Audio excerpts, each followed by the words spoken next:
প্রিয় নেতৃবৃন্দ এবং আমার সামনে আশেপাশে উপস্থিত সম্মানিত আরানি পৌরবাসী এবং আমার সামনে আরো উপস্থিত আছেন আমাদের শান্তি শৃঙ্খলা রক্ষাকারী আমার প্রশাসনের পুলিশ ভাইয়েরা সহ অন্যান্য উপস্থিতির প্রতি সংগ্রামের শুভেচ্ছা। প্রিয় নেতৃবৃন্দ এবং আরানিবাসী, আমি আজকে একটি হুঁশিয়ারি দিতে চাই। এই আরানি পৌর বিএনপির কার্যালয়ে হামলা মানে আমাদের প্রধানমন্ত্রীর কাছে হামলার শিকার হয়েছে। আমরা শুধুমাত্র এর একটা প্রতীকী হিসেবে ধারণা করতে পারি না। আমাদের প্রশাসনের ভাইয়ের কাছে আমার আকুল আবেদন আমি করতে চাই না, আপনাদের কাছে আমি জবাব চাই। আপনারা কি করেন? আমার কাছে যখন ফোন আসে আমি ওসি সাহেবকে ফোন করলাম, বলে এত ব্যস্ত হওয়ার তো কিছু নাই, এখানে তো আমার লোক আছে। তার মানে আপনি জানেন সাথে সাথে সম্পৃক্ত। আপনি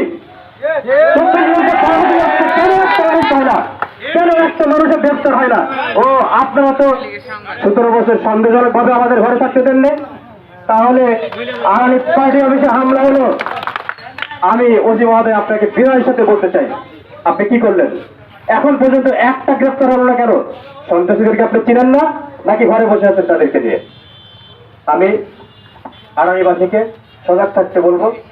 দুষ্কৃতিকারীরা এখনো কিন্তু ওরা সজাগ এবং দুষ্কৃতি করার জন্য তারা চক্রান্ত করছে। তারই প্রথম একটা সূচনা করলো। এখানে আমাদেরকে সংশ্লিষ্ট এই পৌর বিএনপি অঙ্গ সংগঠন আমরা যারা আছি, আমাদেরকে যে কোনো সময় তারা কিন্তু এই হামলা স্বীকার করতে পারে। আমি প্রশাসনের কাছে বিনীত অনুরোধ করছি, আমি এসপি সাহেবকে ফোন দেওয়ার পরে আপনি ওসি আসেন আড়াইতে, তার আগে আপনার গাড়ি এখানে আসা সমস্যা। আপনি বলেন যে আমার লোক আছে, তার মানে কি? আপনি এটাকে আমলে নেননি? আপনি এসে বলছেন এখানে কেরোসিনের গন্ধ, এখানে মনে শর্ট সার্কিট হয়েছে, এখানে পেট্রোল বোমা মারা হয়েছে, আপনি দেখতে পাচ্ছেন না? আমরা বলবো আজকে এখন থেকে আলটিমেটাম 24 ঘন্টার মধ্যে যদি এই সন্ত্রাসীদেরকে আপনি চিহ্নিত করতে না পারেন, আপনি আমাদের এই ওসি হিসেবে এখানে থাকার যোগ্যতা আপনার নাই। সুতরাং আপনাদের প্রতি আমার অনুরোধ, শান্তি শৃঙ্খলা বজায় রাখবেন। বিএনপি একটা সুশৃঙ্খল এবং শহীদ জিয়ার আদর্শের দল, খালেদা জিয়ার আদর্শের দল, আমরা দেশ নেতা তারেক রহমানের নেতৃত্বের দল। আমরা যতটুকু জানি, ফেসবুকে এই আরানির সাবেক সন্ত্রাসী, সাবেক মেয়র সন্ত্রাসী মুক্তার এবং মুক্তারের জামাই বাপ্পি, তারা এখানে জামিনে আসার পর থেকে ফেসবুকে নানান রকম উস্কানিমূলক হুঙ্কার দিচ্ছে। প্রশাসন কি দেখে না? প্রশাসনে কি আইসিটি বিভাগ নাই? তারা কি ফেসবুকে দেখে না? বাপ্পি রিভলভার নিয়ে ফেসবুকে ছবি পাঠায়।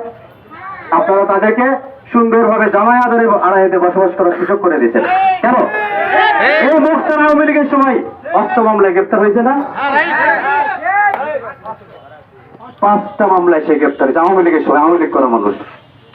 আপনাদের কাছে আবারও আদান হয়ে যাবে, আবারও আমি বিনীত অনুরোধ জানাই, আরানির পরিবেশটাকে শান্ত রাখার জন্য প্রশাসনের কাছে অনুরোধ জানাই এবং আমার নেতাকর্মীদেরকে একটি নির্দেশনা দিতে চাই যে আমরা করি তারেক জিয়ার নেতৃত্বে বিএনপি করি। সুতরাং আমাদের কোনো হঠকারী সিদ্ধান্ত নেওয়ার কোনো সুযোগ নাই, যেটা হবে শান্তিপূর্ণভাবে আমরা এর মোকাবেলা করবো ইনশাল্লাহ। সবাইকে ধন্যবাদ জানিয়ে আমি আমার বক্তব্য শেষ করছি। বাংলাদেশ জিন্দাবাদ, বাংলাদেশ জাতীয়তাবাদী যুবদল জিন্দাবাদ। আমি এবারে